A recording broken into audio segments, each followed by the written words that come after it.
Hey, Hazard from Hazard Reviews here today ready for today's review.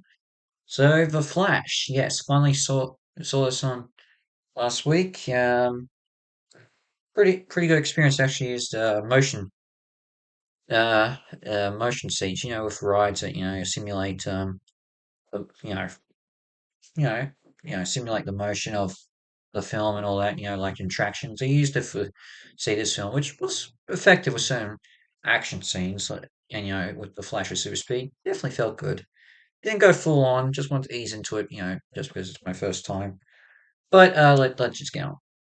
So, in terms of the DC EU as it comes to a close, I was I only really pinpoint the two movies that I was going to see this year, regardless, before James Gunn officially closes it off and starts his new cinematic universe with DC. And this is the first one, obviously, because this is probably the one everyone was most excited for.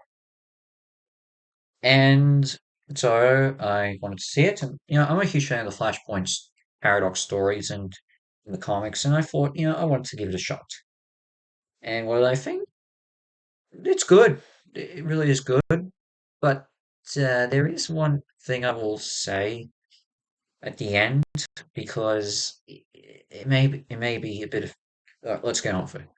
Barry Allen, aka the Flash, is continuing on from the events of Zack Snyder's Justice League, which I haven't yet watched, but I've read a bit just because I do hear there's some, direct correlation, between the Snyder Cut and this, but is clearly still troubled by the impending trial that will convict his father for the murder of his mother, even though he knows he didn't do it. Uh, While dealing with his emotions, he discovers he can travel back in time when he reaches super speed. Though Bruce Wayne, though Bruce Wayne, played again with Ben Affleck, convinced tells him not to, Barry decides to trust his gut and travel back in time and prevent his mum from being killed, which succeeds. But he doesn't end up going back to his point in time and ends up stuck in the past with another version of himself on the day he's meant to get his powers. So, but and right after he helps gives his younger self powers, which to be fair, the dynamic between them is actually kind of good, barring one thing. He then discovers, after his younger self gains his powers, that he's created a world by traveling back in time with no metahumans. As Superman, Aquaman, Cyborg, and Wonder Woman no longer exist. The only person that does remain is Batman. But isn't Ben Affleck Batman? This is '89 Michael Keaton Batman. And this version has pretty much not had. It's been stated before by Keaton and the directors of it the, that Batman Forever and Batman Robin never happened. So we just only have to worry about Batman and Batman Returns with Keaton, which I'm kind of okay with that. And and he also discovers that Supergirl exists, which helps because General Zod, played by Michael Shannon, has come in, has arrived and wants to destroy Earth. And yeah, basically it's the plot from Man of Steel, though we don't have Henry Cavill. Now, what works in this very well is undoubtedly the two main performances being Ezra Miller as the Flash and Michael Keaton as Batman. They are the best performance in this. I mean, Keaton, everyone can a lot, nearly every live action Batman fan considers the best live action Batman. And it's great to see him back. He hasn't really missed a beat. I mean, yes, the CGI used on him for certain bits is distracting, and some shots of him wearing the batsuit, you can definitely tell it's not doesn't fit as well on him. But it's still basically his performance as Batman, and it's actually kind of refreshing to see that. I was expecting a bit more of an angst or reluctance from Keaton, but he ended up still outside of when he's explained the multiverse to young Barry. I thought he sounded pretty much the same. He felt right, and it's good to see him back. And Miller, he was good. So I will admit, I mean, there will be a few people who will be turned off from seeing this one just because of the problems Ezra Miller has had in his life over the last year and so. year and a half, I should say. For me, I was able to block it out. In fact, I'm pretty good at blocking out when certain certain issues with certain crime celebrities have done, or actors have done when I'm watching a movie that stars them. In most circumstances, it just depends on the context.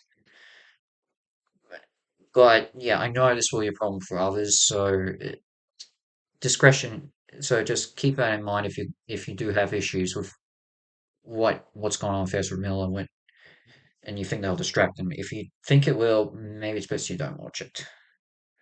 I like the climax, to be honest. I thought it was a good climax. The action scenes, to be honest, aren't the best, but the climax is pretty good, and especially when it comes to the revelation at the end. Because part of the reason why Barry doesn't get back into his own time in this alternate reality is because he gets knocked out of the flashpoint by a mysterious, um, by a mysterious, by a mysterious villain. I would, well, actually, adversary. Adversary is the best word. And I'm gonna say it is the reveal of who this adversary is. I'm not gonna say who, but it is similar to Lightyear from last year, but done way better. Just because you don't spend much time with him, and but it's just enough to understand. Yeah, that makes sense. Especially when you realize what the story was leading up to. In fact, the whole premise actually worked in this circumstance. It isn't like Lightyear where it just felt completely strange. This actually worked in its favor. So that's great to see with this. And the cameos, at certain points are handled pretty well. I'm not going to explain who you see at certain points, especially during the climax when we get to that revelation, but the one after just when the film ends got me and everyone else in the theater absolutely laughing. Oh gosh, that was so funny. It was unbelievable. Yeah. But yeah, those are good things. I appreciate everything, but this is this is a very. I think this is actually a bit more. I think my problems with Spider Verse no lot may start to fade away a bit after seeing this because this has a lot more issues.